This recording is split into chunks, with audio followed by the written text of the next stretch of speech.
사사기 11장 29절에서 33절 말씀입니다.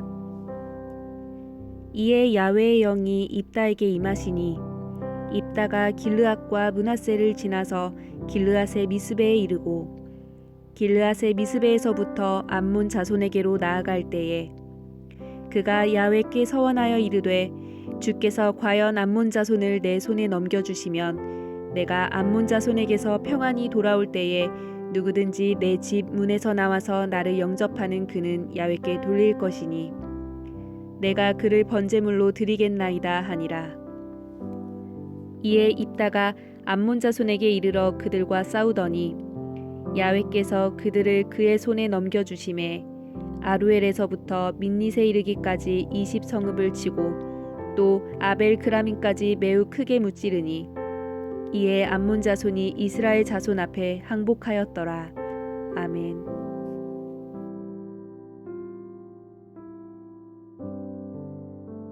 할렐루야, 밥퍼주는 가스펠 38번째 시간입니다.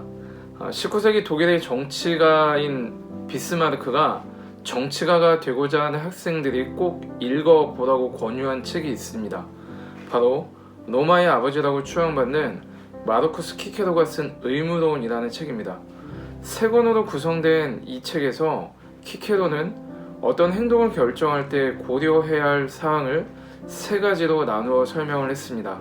첫째, 도덕적인 섬. 둘째, 유익함. 셋째, 이 두 가지 요인이 상충하는지 여부에 대해 반드시 고려해야 한다라는 것입니다. 한 나라의 지도자는 말과 행동에 있어서 신중해야 합니다. 그리고 자신이 한 말에 대해서는 반드시 책임을 지는 자세가 필요합니다. 그러나 책임을 지는 자세 못지않게 중요한 것이 있다면 자신의 잘못에 대해서 수긍을 하고 용서를 구하는 자세입니다. 인간은 실수를 할 수 있고 또 잘못된 결정을 할 수 있습니다. 그러나 잘못된 결정임을 알고 있으면서도 그 결정을 고집하면 조직은 무너지고 큰 재앙을 가져올 수 있음을 알아야 한다는 것이죠. 이스라엘의 8번째 사사 입다, 그가 위험한 지도자라고 단정할 수 있는 이유는 그가 서원한 내용 때문이었습니다.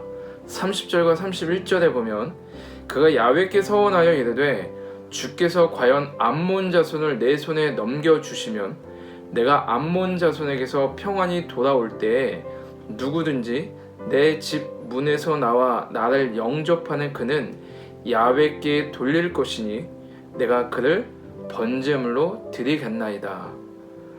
입다의 이야기는 암몬과의 전쟁에서 승리한 것에 초점에 맞춰져 있지 않고 그가 서원한 위험하고도 어리석은 내용에 초점이 맞춰져 있다는 것입니다.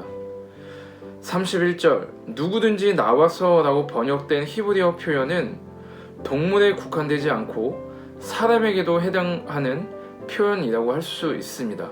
성경은 인신제사를 엄히 금하고 있습니다. 그 이유는 그것이 하나님의 선한 뜻이 아니기 때문입니다.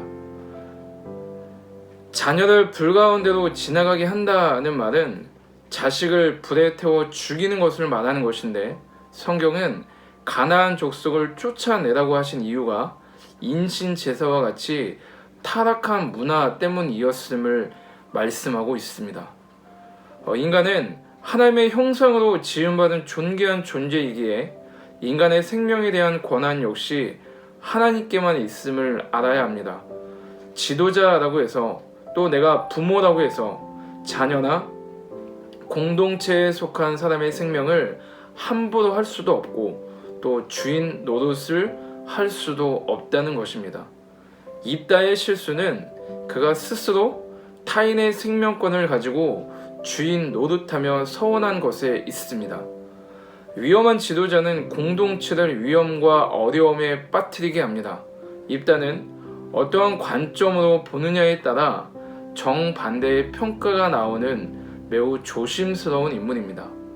긍정적으로 평가할 만한 충분한 인품과 업적이 있음에도 불구하고 딱히 꼬집어서 말하기 어려울 정도로 미묘한 분위기를 가지고 있는 인물이라고 할 수 있습니다.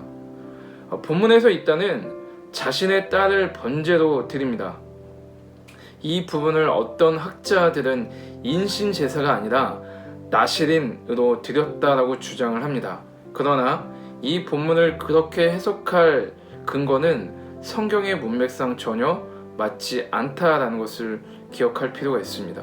우선 입다가 옷을 찢으며 괴로워하는 일, 2달 기한을 얻어 슬피 울다가 돌아오는 딸, 또 해마다 입다의 딸을 위해 나흘씩 애곡하는 여인들의 풍습을 설명할 길이 없기 때문입니다. 입다가 자신의 외동딸을 나시린으로 평생을 살게 했다면 그것이 과연 옷을 찢으며 괴로워할 만한 일이었는가라는 부분에 대해서 입다의 행동에 대해서 다시 한번 생각해 보게 된다는 것이죠. 나시린은 하나님께 선택받은 축복의 자리입니다. 기쁨과 감사의 자리입니다. 한나는 아직 어린 사무엘을 하나님께 기쁜 마음으로 드렸고, 사무엘은 이스라엘의 위대한 선지자가 되었다는 것입니다. 입다의 행동은 그가 드렸던 제사가 결코 하나님을 기쁘게 하는 제사가 아니었음을 말해주는 사건이라는 것을 뜻한다라는 것이죠. 입다는 자신의 딸이 나오자 옷을 찢으며 슬퍼합니다. 하나뿐인 자신의 딸을 제물로 드려야 하는 아버지의 심정이었습니다. 그러나 입다가 처음부터 어리석은 서원을 하지 않았더라면 이런 비극적인 일도 일어나지 않았을 것이라는 것입니다. 서원은 진지한 의미를 지니고 있습니다. 서원은 무엇을 하겠다고 하나님께 스스로 엄숙하게 약속하는 것입니다. 만약 어떠한 사람이 정당하게 서원을 했다면 그 서원은 반드시 지켜야만 했습니다. 하지만 그 서원이 자신과 공동체를 죄악으로 이끌 서원이라면 그 서원은 구속력이 없다라는 것이죠. 잘못된 서원, 잘못된 약속은 하나님을 결코 기쁘시게 할 수 없기 때문입니다. 앞에서도 언급했듯이 인간은 실수를 할 수 있고 또 잘못된 선택을 할 수도 있습니다. 그러나 더 큰 문제는 그것이 잘못된 선택임을 알면서도 그 결정을 고집하는 것이 더 큰 문제임을 깨달아야 된다는 것이죠. 자신이 선택한 길, 또 자신이 약속한 서원이 잘못된 서원임을 깨달았을 때는 지체하지 말고 주님 앞에 엎드려서 용서를 구하고 하나님께로 돌아오는 용기와 결단이 필요하다는 것입니다. 우상숭배에서 강조되는 것은 열심과 정성입니다. 그러나 하나님을 믿는 신앙은 약속의 핵심이라는 것이죠. 아브라함은 하나님과의 약속을 믿었기에 야훼 일의 공급자이신 하나님을 볼 수 있었습니다. 우리가 하나님을 다른 어떤 목적을 위한 수단으로 여길 때 우리는 영적으로 죽기 시작한다는 사실을 또한 기억해야 할 것입니다. 입다의 인신제사는 근본적으로 잘못된 제사였습니다. 그것은 하나님의 뜻과 말씀을 위반하는 행위이기에 즉시 멈춰졌어야만 했던 것입니다. 그러나 입다는 서원의 개념을 잘못 이해했기에 애통하고 괴로워하면서 결코 해서는 안 될 자신이 사랑하는 딸을 죽이고 말았던 것이죠. 말과 약속은 신중한 것이기에 우리가 어떤 말이나 약속을 할 때는 깊이 생각하고 또 생각하고 행동해야 합니다. 입다의 모습을 통해 우리는 자신의 이익을 위한 서원은 잘못된 결과를 가져온다는 사실을 교훈으로 삼아야 된다는 것이죠.